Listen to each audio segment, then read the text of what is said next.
கற்கும் பாரத திட்டம் உலக எழுத்தறிவு நாளான 2009 செப்டம்பர் 8 தொடங்கப்பட்டது. தேசிய எழுத்தறிவு முனைப்பு ஆணையத்தின் மூலமாக மத்திய மனிதவள மேம்பாட்டு அமைச்சகத்தின் நிதி உதவியுடன் தொடங்கப்பட்ட திட்டம்தான் கற்கும் பாரதம் திட்டம். பாரத பிரதமரின் தூய்மை இந்தியா திட்டத்திற்கு பாரத பிரதமரால் அறிமுகப்படுத்தி வைக்கப்பட்டுள்ள பல தூதர்களில் தமிழகத்தின் சிறப்பு தூதராக செயல்பட்டு வரும் பத்மபூஷன் டாக்டர் கமலஹாசன் அவர்கள் தூய்மை இந்தியா திட்டத்திற்கான சிறப்பு விழிப்புணர்வு செய்தியை பிரத்யேகமாக மாநில கருவூல மையத்திற்காக அளிக்கப்பட்ட செய்தியை இப்பொழுது நாம் காணலாம்.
இந்தியாவை தூய்மையாக்கும் பணியில் எல்லோரும் பங்கெடுக்க வேண்டும் என்றாலும் எங்கள் ஒரு 9 பேருடைய பெயரை பிரதமர் குறிப்பிட்டு சொன்னதன் காரணம் நாங்கள் ஒலிபெருக்கிகளாக ஊக்கிகளாக திகழ வேண்டும் என்பதற்காகத்தான்.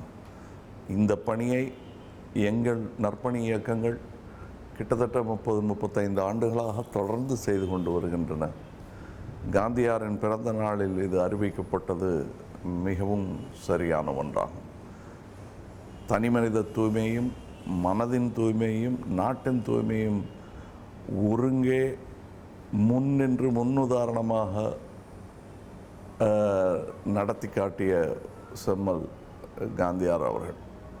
அது வேறு யாராலும் சாதிக்கக்கூடிய ஒரு விஷயமல்ல என்று சொல்ல முடியாத அளவுக்கு எல்லா மனிதனும் தனியாக முயன்று இதில் பங்கெடுக்கலாம். எல்லோருமே மகாத்மாவாகலாம்.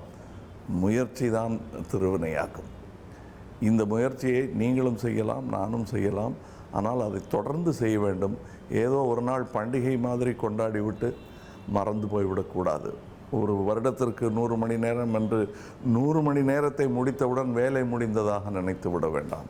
நாம் உயிரோடு உள்ள வரை இந்த பணி தொடர வேண்டும். எப்படி குளிப்பதும் பல் துலக்குவதும் நமது நிதம் செய்யும் கடமைகளாக இருக்கின்றனவோ அதேபோல் நமது நாட்டை சுத்தமாக, நமது வீட்டை சுத்தமாக, நமது தெருவை சுத்தமாக வைத்திருப்பது நம்முடைய நிரந்தர கடமையாக நாம் நினைக்க வேண்டும்.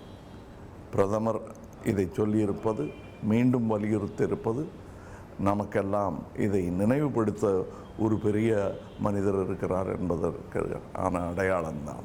மற்றபடி இது எந்நேரத்திலும் எக்காலத்திலும் நமது கடமையாக இருக்க வேண்டும் என்பதுதான் என்னுடைய தாழ்மையான கருத்து. வணக்கம். தூய்மையான இந்தியா என்பது உங்களாலும் என்னாலும் ஆவதுதான். வேறு யாரோ வந்து அதை தூய்மைப்படுத்தப் போவதில்லை. வணக்கம்.